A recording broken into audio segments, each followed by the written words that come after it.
Let's just step out of the constant noise of the modern world for a second. Imagine walking into the quiet, sunlit colonnades of the ancient Lyceum. You can almost hear the soft footsteps on the stone.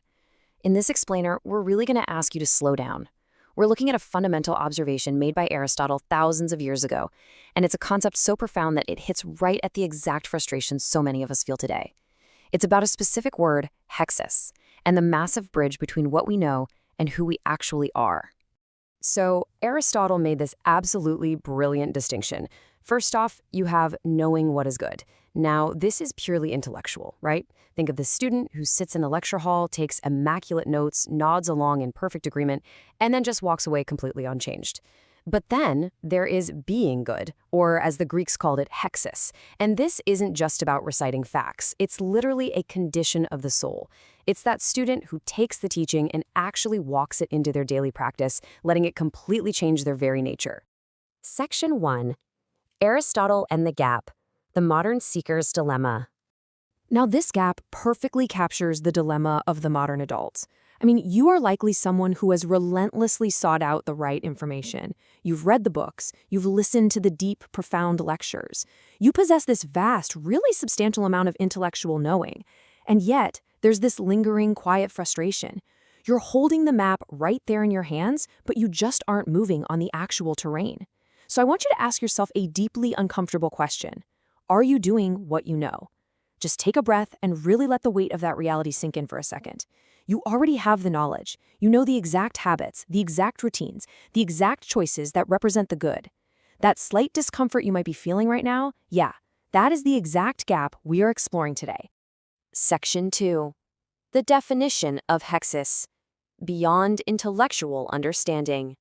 Let's dive into exactly how the ancients solved this, because, they didn't just point out the problem of the gap, they gave us a very specific architectural solution for human character.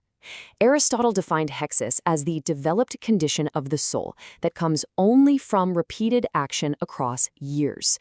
Really notice the emphasis there. A condition of the soul. It is not some sudden epiphany. It's not a weekend workshop you can just attend.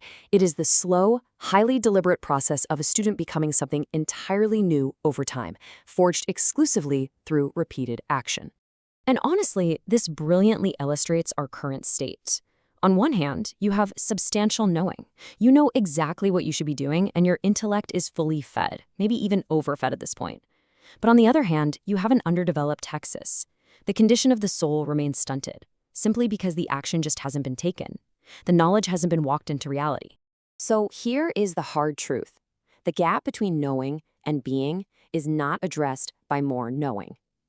I really want to be grounded and firm about this point with you. Buying another book is not going to solve your problem. Finding a new mental framework won't solve it. Another intellectual lecture is simply not going to bridge the gap. Your mind is already full. We literally cannot think our way into a new condition of the soul. Section 3. The Convergent Traditions, Walking the Practice. Now, this profound truth wasn't just isolated to ancient Greece. It's actually a universal discovery about human nature. The Benedictines walked the practice, the Confucian masters walked it, the Buddhist monastic traditions walked it.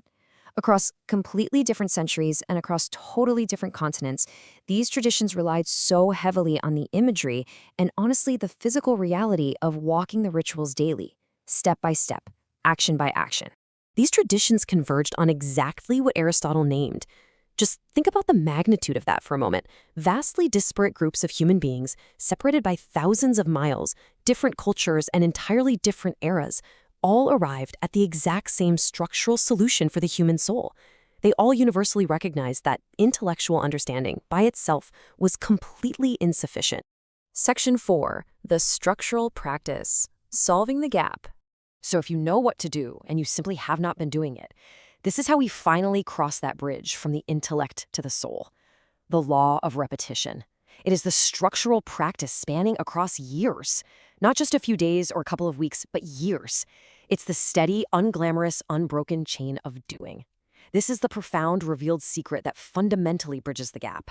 We really don't need any more information to consume. What we need is the quiet, steadfast commitment to repeated action. Because when we finally align the vastness of what we know with the discipline of what we repeatedly do, everything changes. So what is the one thing you already know that you are finally going to start repeating?